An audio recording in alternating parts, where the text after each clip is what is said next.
Bonjour Bruxelles, l'édito.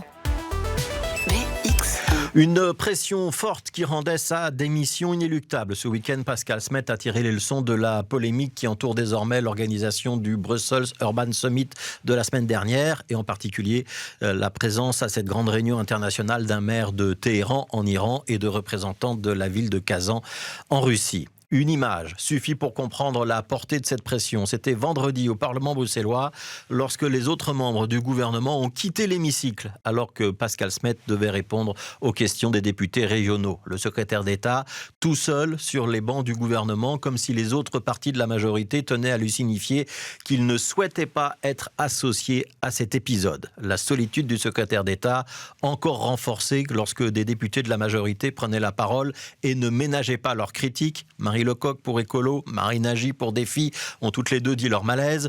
Le PS parlait également d'une faute, mais précisait que les torts étaient à partager avec le niveau fédéral. Et dans l'opposition, on n'était pas tendre non plus. Bref, il n'y avait plus personne à Bruxelles pour défendre le soldat Smet, qui après 48 heures de réflexion a donc préféré hier faire un pas de côté. C'est bien une démission, même si Pascal Smet, en bon animal politique qu'il est, a pris soin d'habiller sa décision. Hier, ce n'est donc pas pour avoir invité des élus russes ou iraniens qu'il décide de démissionner, dit-il, puisque cette invitation repose sur les organisateurs du colloque, 3 réseaux d'associations et de coopération entre grandes villes du monde entier.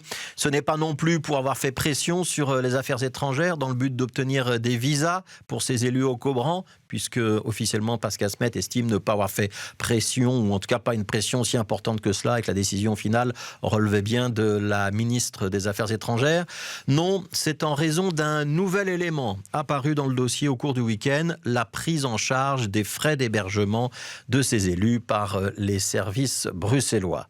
Ça, Pascal Smet, dit-il, ne l'a pas supporté, même si les choses sont depuis rentrées dans l'ordre et que c'est le réseau Métropolis, l'un des organisateurs de ce fameux colloque, qui a finalement pris les frais d'hôtel à sa charge. Personne n'est dupe. Ce nouvel élément, il a surtout comme avantage de permettre à Pascal Smet de faire un pas de côté sans se déjuger par rapport à ce qu'il avait dit vendredi devant le Parlement.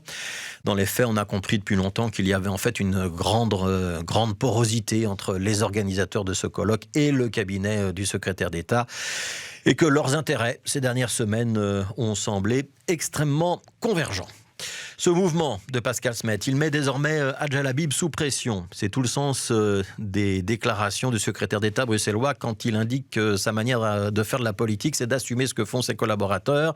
Question de morale, chez moi, ça existe, disait-il hier. Chez moi, ça existe.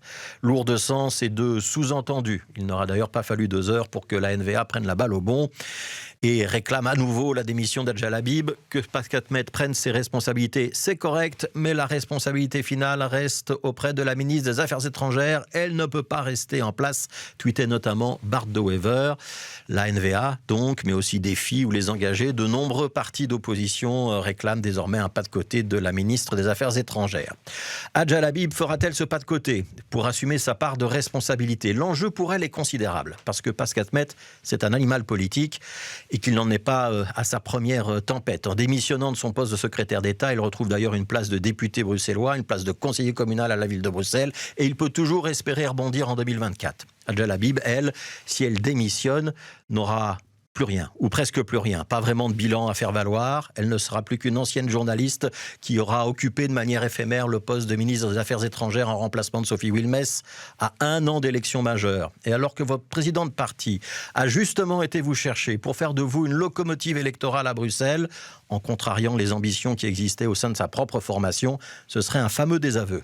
Pire même, une sorte de château de cartes qui s'écroulerait.